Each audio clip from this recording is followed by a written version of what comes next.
मुख्य समाचारों में। जी हां दोस्तों, आपको यहां पर देखने को मिलेंगी सुबह से लेकर शाम तक की तमाम बड़ी खबरें मुख्य समाचार ब्रेकिंग न्यूज अपडेट्स के रूप में। तो चलिए दोस्तों, जान लेते हैं आज की पहली खबर। मध्य प्रदेश में मदरसे में मिले 20 लाख के नकली नोट। खंडवा में इमाम के कमरे से मिला बैग। महाराष्ट्र में 2 आरोपी पकड़ाए थे।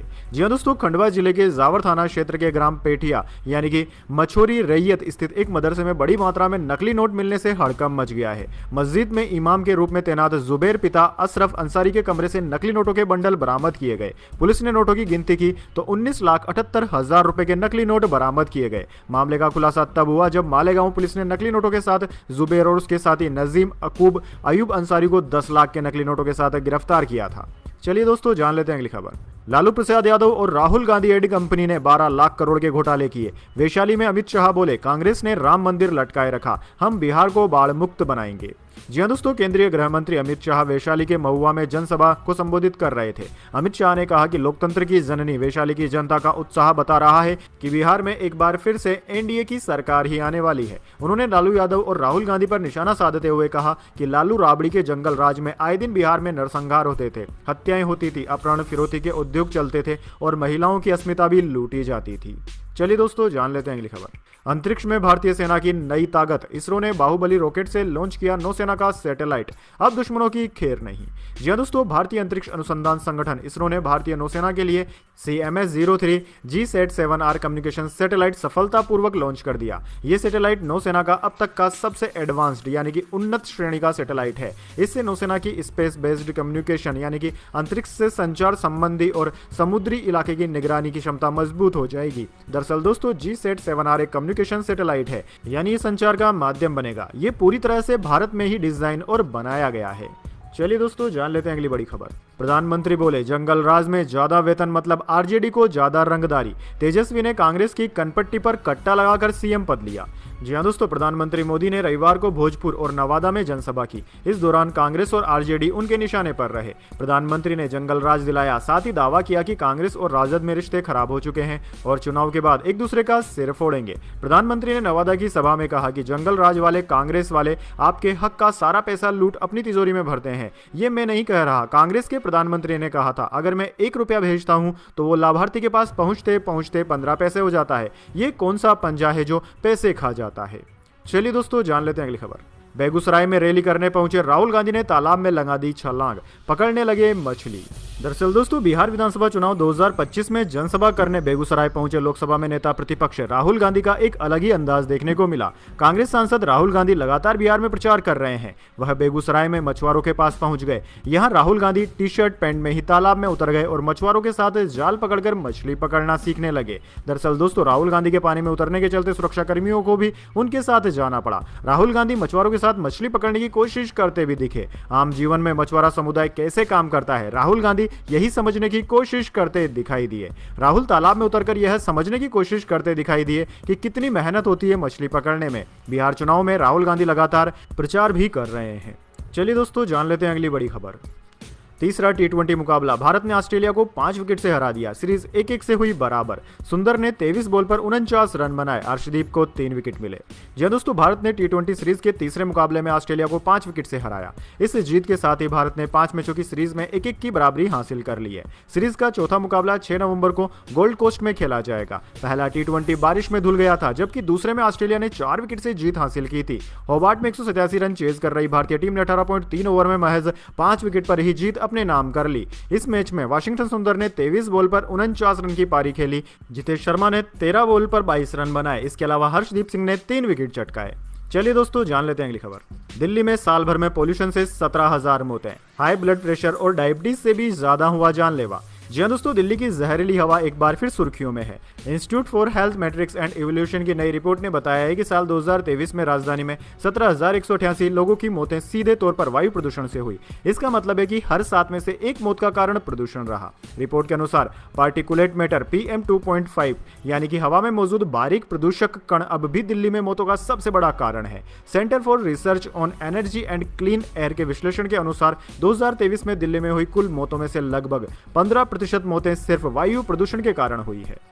चलिए दोस्तों, जान लेते हैं अगली खबर। तूफान मोंता का असर हुआ खत्म, अब बारिश नहीं ठंड बढ़ेगी। राजस्थान एमपी में बारिश संभव, दिल्ली में हवा में सांस लेना मुश्किल, एक्यूआई लेवल 400 के पार पहुंचा।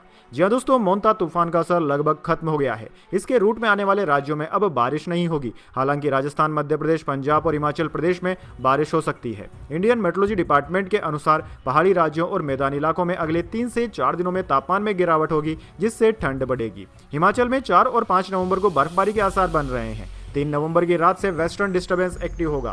फिलहाल कुकुम सेरी में तापमान -1.2 डिग्री और तांबो में -0.8 डिग्री चल रहा है। उधर दोस्तों, राजधानी दिल्ली और एनसीआर के कई इलाकों में प्रदूषण गंभीर होता जा रहा है। रविवार को हवा क्वालिटी और बिगड़ गई। एम्स और आसपास के इलाकों में एक्यूआई लेवल 420 तक पहुंच गया था। चलिए दोस्तों, जान लेते हैं अगली बड़ी खबर। बोगस मतदाताओं को पकड़कर पीटो, राज ठाकरे का मन से कार्यकर्ताओं को बड़ा आदेश। जी दोस्तों, मुंबई में शनिवार को आयोजित महाविकास आघाड़ी की सत्तेचा मोर्चा सत्य के लिए मार्च रैली में शिवसेना उद्धव ठाकरे गुट प्रमुख उद्धव ठाकरे ने चुनाव आयोग और बीजेपी पर जमकर निशाना साधा। उन्होंने मतदाता सूची में कथित गड़बड़ियों को लेकर नाराजगी जताते हुए लोगों से अपील की कि वे वोट चोरों को पहचाने और सबक सिखाएं। उद्धव ठाकरे ने कहा कि जहां भी वोट चोर दिखें उसे पीटो। देश के हर मतदाता से मेरा अनुरोध है कि वे अपना नाम वोटर लिस्ट में जरूर जांचें। जब एक शौचालय के पते पर 100 मतदाता दर्ज हो सकते हैं तो जरा सोचिए आपके घर में कितने होंगे। चलिए दोस्तों, जान लेते हैं अगली खबर।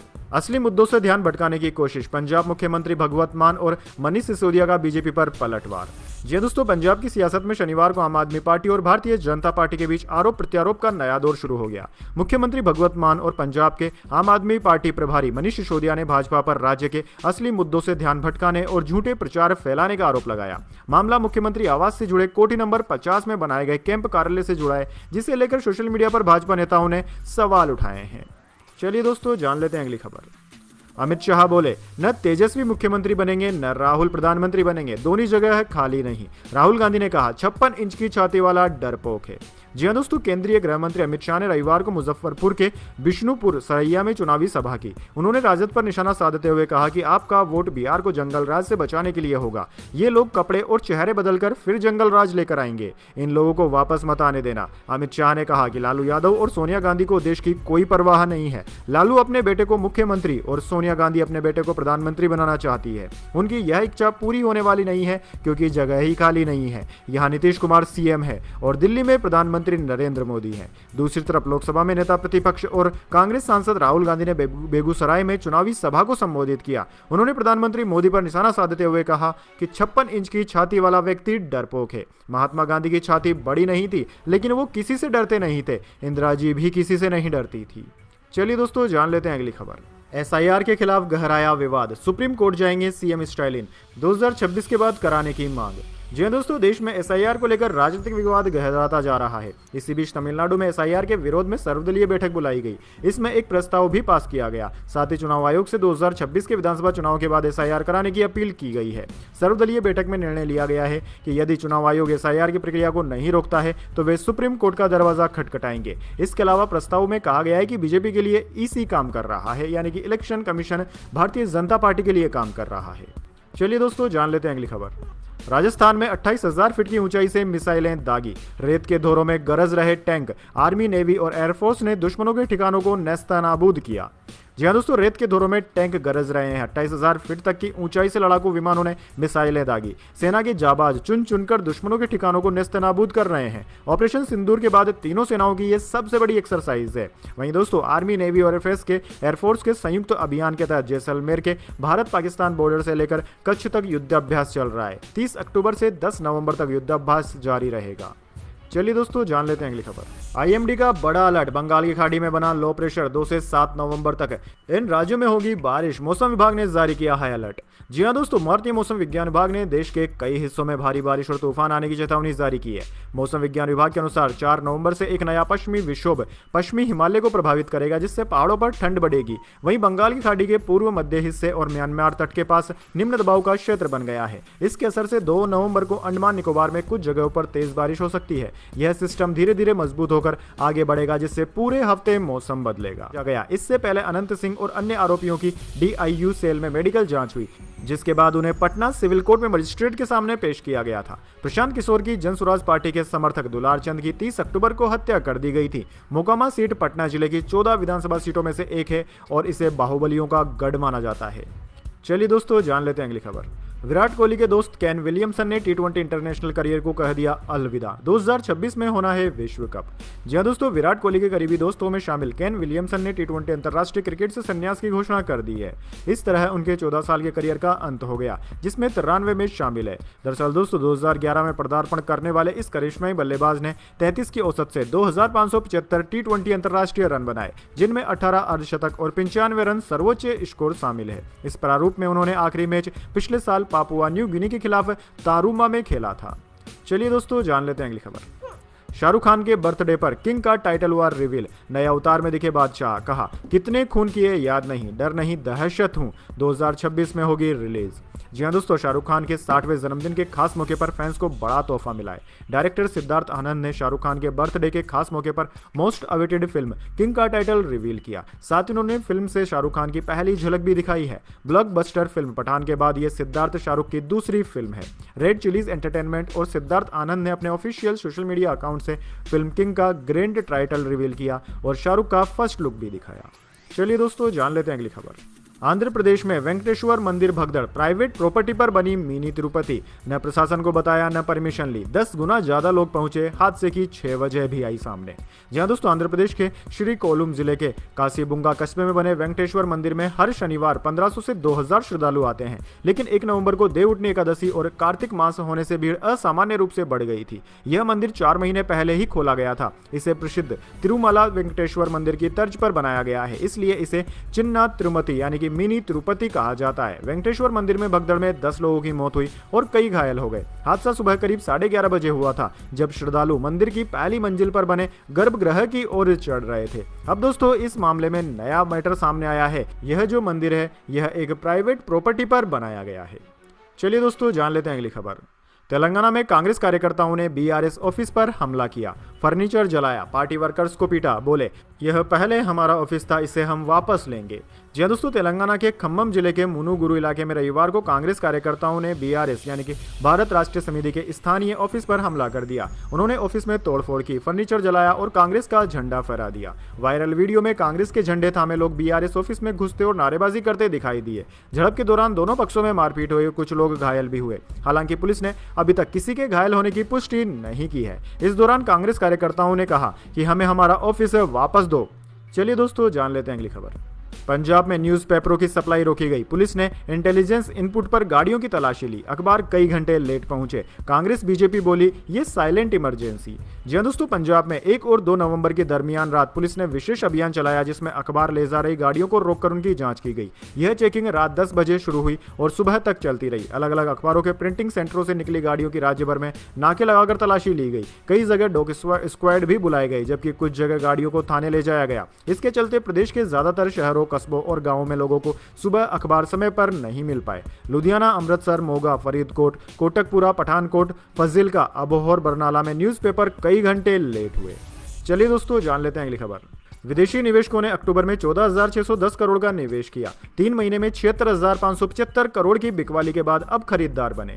जी हां दोस्तों, भारतीय शेयर बाजार में फॉरेन पोर्टफोलियो इन्वेस्टर्स यानी कि एफपीआई ने अक्टूबर में 14,610 करोड़ रुपए का निवेश किया है। इससे पहले एफपीआई ने लगातार 3 महीने तक बाजार से पैसा निकाला था। रिपोर्ट्स के अनुसार भारत की मजबूत इकोनॉमी और ग्लोबल मार्केट में पॉजिटिव बदलाव की वजह से एफबीआई ने खरीदारी शुरू कर दी है। नेपाल में आम चुनाव की तैयारियां हुई तेज, प्रधानमंत्री सुशीला कार्की ने राजनीतिक दलों के साथ की बैठक। जी हां दोस्तों, नेपाल की प्रधानमंत्री सुशीला कार्की ने रविवार को 5 मार्च को होने वाले आम चुनाव की तैयारियों के संबंध में सभी 7 प्रांतों के मुख्यमंत्रियों के साथ एक संयुक्त बैठक की। प्रधानमंत्री के प्रेस को कोऑर्डिनेटर राम बहादुर रावल ने बताया कि यह बैठक बदलते हुए राजनीतिक संदर्भ में संघीय और प्रांतीय सरकारों के बीच संवाद और समन्वय को मजबूत करने के लिए बुलाई गई थी। दरअसल दोस्तों, सुशीला कार्की इस साल 12 सितंबर को नेपाल की पहली महिला प्रधानमंत्री बनी थी। भ्रष्टाचार और सोशल मीडिया पर प्रतिबंध के मुद्दे पर युवाओं के नेतृत्व में जेन जी द्वारा सरकार के खिलाफ किए गए विरोध प्रदर्शनों के बाद तत्काल प्रधानमंत्री केपी शर्मा ओली को अपने पद से हटा दिया गया था। यह बैठक चुनाव तैयारियों के संबंध में प्रधानमंत्री द्वारा विभिन्न स्टेक होल्डर्स के साथ विचार विमर्श के लिए बुलाई गई थी।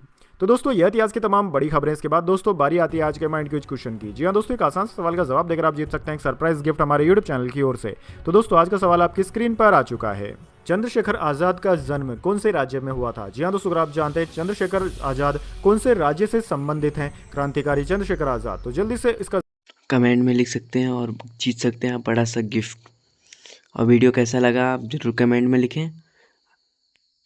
धन्यवाद।